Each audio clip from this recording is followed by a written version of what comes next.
Hey guys, welcome back to our channel. Hope you have a wonderful day. In today's video, I'm going to talk to you about macro investing and is it worth it? Is it worth having macro investing as part of your portfolio in order for you to achieve FIRE also? For me, when I started my journey when it comes to personal finance, I started with macro investing.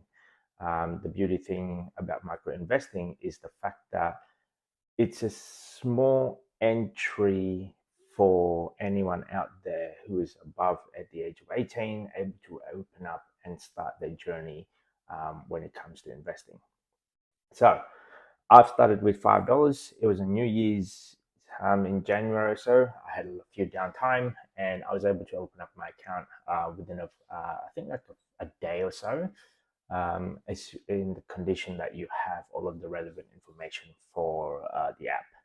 So it was started up literally just about $5, and I found it's very intriguing. And I figured, okay, then why don't I make this video? So first of all, what is micro investing? Micro investing is about making small, regular investment from everyday transaction. Most app allow you to set up a recurring account or so, a recurring investment or so. So there are a few different versions of this. The one that I know that I actually physically use is actually Raise as well as Spaceship. However, Spaceship, I've decided to close it because I'm having too many accounts. And another one would be Contact Pocket. Now, how does the platform work? Well, you can go as little as small as $1, $5, or whatever spare change that you have. And it gets you going from then on. What I like about it is actually if you don't know which product or services that you're going to choose, they actually created a well diversified portfolio for you, and you just pick one based on whatever profile and I guess your risk tolerance level. For me in the beginning, I didn't know any better between one profile to another, so I just choose one and figure out from there. Now another one would be good thing about this is that it is a long-term investment. So when I started this, it was just $5 and just adding $1 a day, or adding $5 a day, or adding whatever amount that you can gather per day. So, and what I like about it is I can set it up as it automatically. It just took out a certain amount of dollar coming out from our personal account or so. It actually built a good habit for you if you're not good at saving, let's say. For me, this particular app helps me a long way when it comes to my journey anyway, in terms of investing. There's no minimum deposit. For some apps out there, you do require a minimum deposit of $500, $200, or $1,000 just to start investing or so. Whereas this one, very low entry. Another way we'll be looking at it is very convenient. Everywhere you go, you can have them on your phone, or if not on on the desktop version or so, and you can look at it. How is it tracking in a regular basis? It's convenient. It's very easy, user friendly. Even somebody like myself who don't know anything when it comes to investing, actually be self-explanatory, user friendly. Let's say anyone can actually use these apps. Let's say the downside, you can get a better return out there. When I started my micro investing, I didn't know what was the fees. The fees can get hefty. For example, at the current stage, in one of the fees structure on in Raise, is $4.50 per month for account under $20,000 plus account keeping fee. I think there's an account keeping fee or so.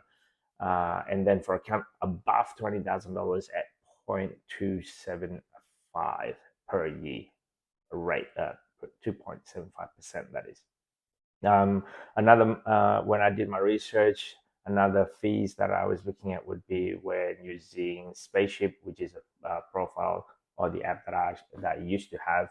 The monthly fees, apparently, as of the time that this is being recorded, we charge monthly fees of $3 per month on Spaceship Voyager portfolio, and a management fee is also being charged based on management fee of the portfolio.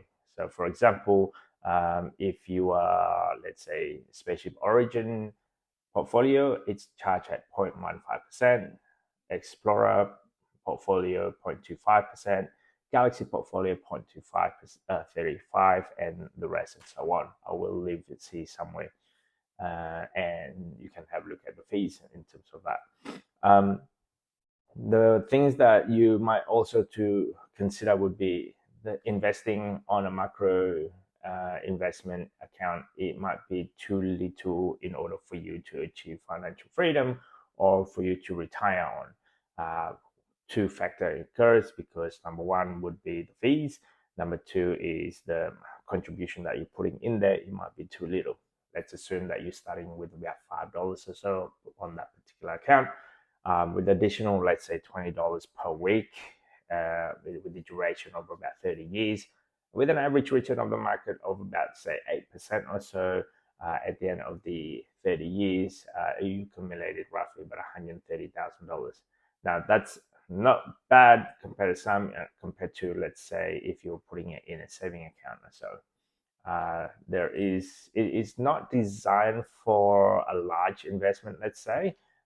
This is coming from my own personal experience. It's great as a starter, but once you graduated from that, once you understand how it all works, how does it work psychologically for you, then you can move on to the next stage, would be a large investment if you're thinking to pursue that as a goal. Limited account option is another thing, would be because there's only whatever the portfolio that they actually created, and that is it that you can get in some cases. In some cases, you can actually buy different type of ETF, but when I had my journey with micro investment, is this is it. This is the set portfolio. You just have to choose between 1 to 5, or between a certain amount of those portfolio. And what I like as a newbie, definitely it's a great starting point.